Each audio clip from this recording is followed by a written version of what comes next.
Good day everyone! Welcome po sa ating prayer covenant. At before po tayo mag-start sa ating devotion, tayo po muna ay manalangin. Lord, we come before you today, humbled and ready to hear your word. Salamat sa pagkakataon na makilala ka ng mas malalim. We ask for your qualified wisdom, Lord, to understand your truth. Tulungan mo kami na makita ang kagandahan ng plano mo sa bawat isa.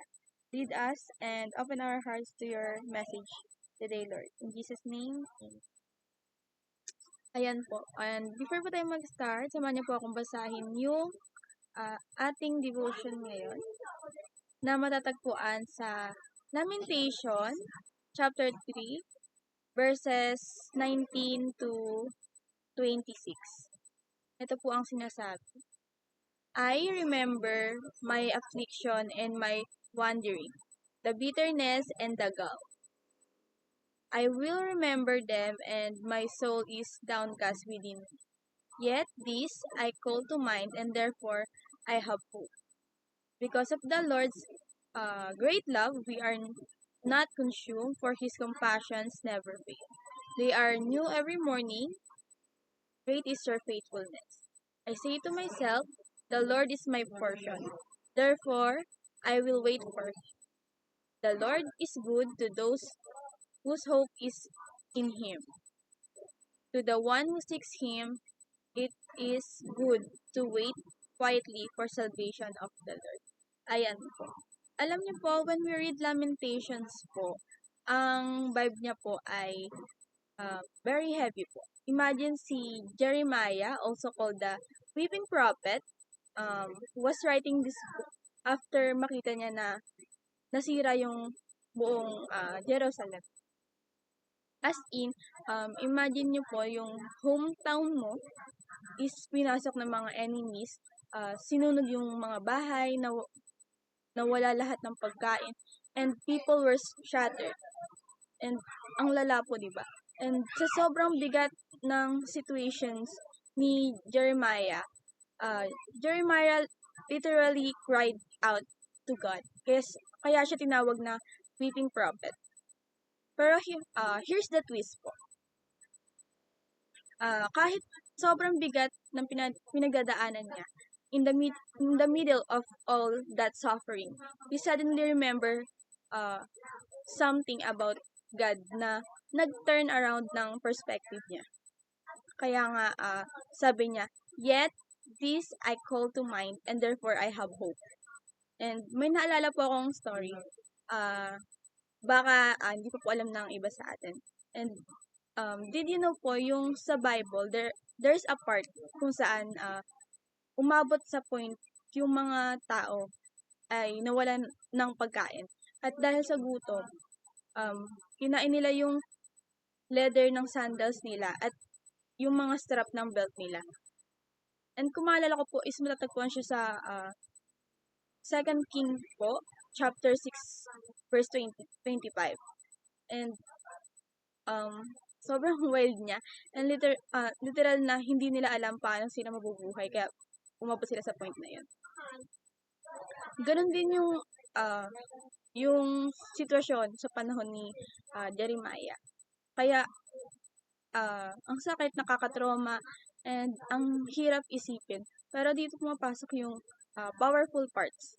Kahit surrounded siya ng hopelessness, sinabi niya na, because of the Lord's great love, we are not consumed, for His compassions never fail. So, imagine, pwede mawala lahat, but God's love never fails. His mercies are new every morning. Kaya kahit sa darkest night, laging may bagong umaga. So, may 3 highlights po itong Lamentations for me. And una po is, your pain is real but it's not permanent. Sabi nga po ni Jeremiah, I remembered my affliction and my wandering, the bitterness and the gall. I will remember them, and my soul is downcast. And siya, kasi hindi niya tinago na ang sakit and bigat ng pinagdadaanan niya. Pero yung pain na naramdaman niya, hindi naging forever. Same sa atin, whatever anxiety, heartbreak, or struggle na meron ka ngayon, hindi yan pang habang buhay. Kaya wag mong i-define yung pong story mo sa temporary chapter na meron ka ngayon. And think about midnight. Pinakamadilim siya pero after a few hours, 'di ba? Minsan sa mga nagpupuyat diyan, hindi natin mapapansin is sunrise na, 'di ba? May umaga na. Ibig sabihin, another hope, panibagong umaga na naman. Ibig sabihin, hindi nag-i-stay. Hindi nag-i-stay sa gabi or sa dilim. There's always a sunrise after that midnight. And second highlight po for me is God's love is constant kahit mag-fail lahat. Sabi niya, because of the Lord's great love, we are not consumed, for His compassions never fail. And there are new every morning. Great is your faithfulness. And imagine this po, kahit mag-fail lahat ng system sa mundo, grades, friendships, even your own strength, God's love will remain.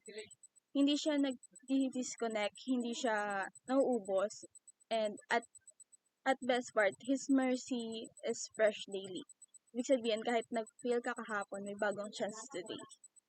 And third po is, hope is not found in circumstances, but in God Himself. Jeremiah says, the Lord is my portion, therefore I will wait for Him. Portion means inheritance, satisfaction, everything you need. Para bang sinasabi niya, kahit wala na akong ibang bagay, basta si Lord nandito, I have enough. Yun yung hope natin. Hindi nakabase sa bank account, hindi nakabase sa status, hindi nakabase kung may jowa ka o wala. Hope is God's alone. God alone. So, imagine, sa desert ka, kung may tubig ka, kahit wala kang ibang dala, mabubuhay ka. Ganon si Lord. He is our living water, and siya yung magsusustain sa'yo kahit dry yung season mo. And I want to share also my application here. And first po, acknowledge natin yung struggles. Huwag itago. Jeremiah was honest about his pain. Minsan kasi we pretend na okay tayo, pero deep inside, we're breaking. Start by admitting to God, Lord, hirap ako. And that's where healing starts. And second, preach to yourself, not just listen to yourself. Jeremiah said, diba, I say to myself, the Lord is my portion. He didn't just listen to his negative thoughts. He preached God's truth to his soul. Kaya, ikaw, wag mong hayaan na puro lies ng enemies yung pakinggan mo.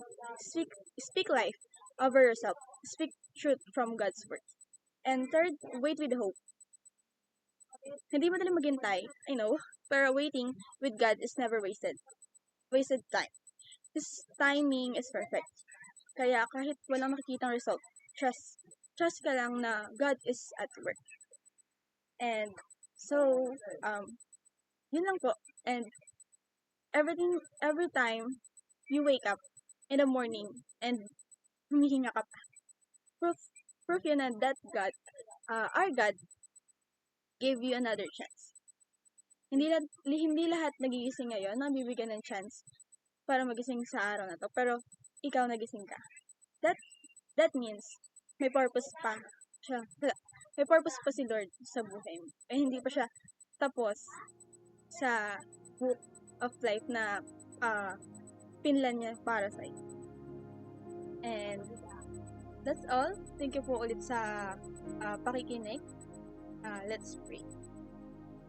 Lord God, thank you for this day. Maraming salamat po sa oras na to na napag-usapan namin ang iyong salita at napalakas ang aming pananampalataya. Salamat po sa pag-aalala sa amin na bago ang iyong awat katapatan araw-araw.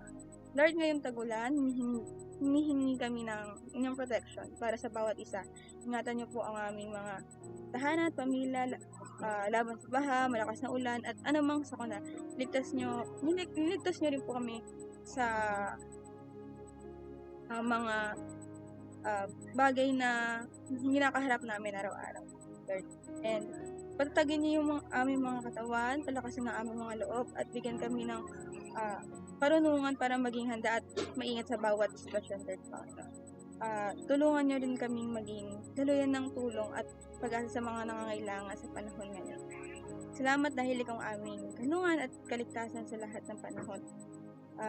Lahat ng papuri at pasalamat ay para sa inyo, Panginoon. In His name, Amen.